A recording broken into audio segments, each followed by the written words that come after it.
teile, head Eesti Televisiooni vaatajad ja Raadio 2 kuulajad. Aitäh Maidule.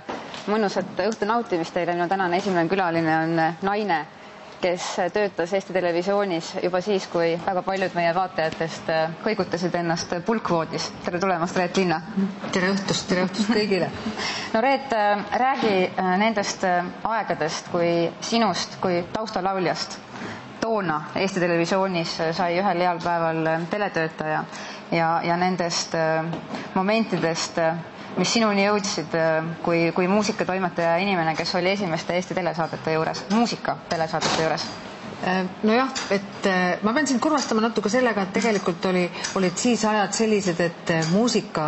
jõudis vaatati enne televisiooni ja siis alles raadiosse, sellepärast et kõigepealt, kui uus lugu leiti, ta leiti kindlasti kusagilt Lääne raadiost, Soome raadiost või kusagilt sealt valdkonnast, need olid kõik kopeeritud, siis me tegime selle loo öösel televisiooni esimeses stuudios linti ja mul tuleb meelde üks lindistus selline, et Olav Ehala oli kirjutanud Ivo Linnale Hey Judy,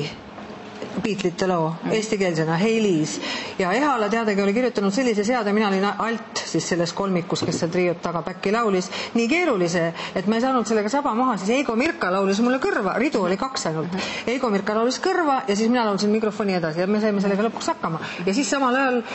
lugu oli valmis, siis sama päeva või järgmise päeva õhtul, kui me tavaliselt öösel lindistasime, oli ta ekraanil ja pärast seda oli raadiomajas ootamas Olavi Pihlamägi, Marje Länk, Tõnis Erilaid, kes kõik siis seda uut lugu kohe otsemat teed siis eetrisse panid, aga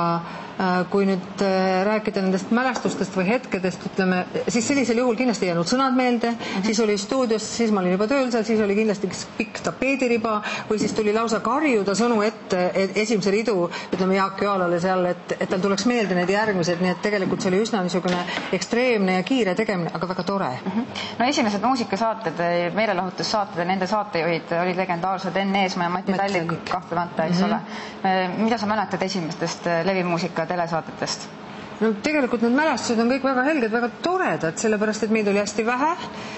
nii tegijad kui ka need esinejad, neid ei olnud ju kuigi palju, tegijad poisid olid ikkagi Jaak Joola, Tõnis Mägi, Ivo Linna ja siis tuli Lehtlane ja natuke hiljem ka Tarmo Pihlap, et need hetked olid iseenesest, iga lugu, mis tuli, oli kulda väärt, absoluutselt iga lugu, olgugi, et oli välismaa lugu, keegi ei teinud sest numbrit, et see oli, sinna pandi lihtsalt nii, nagu ütleme tänase päevani kõik teavad, et Julge laul on Komenski lugu,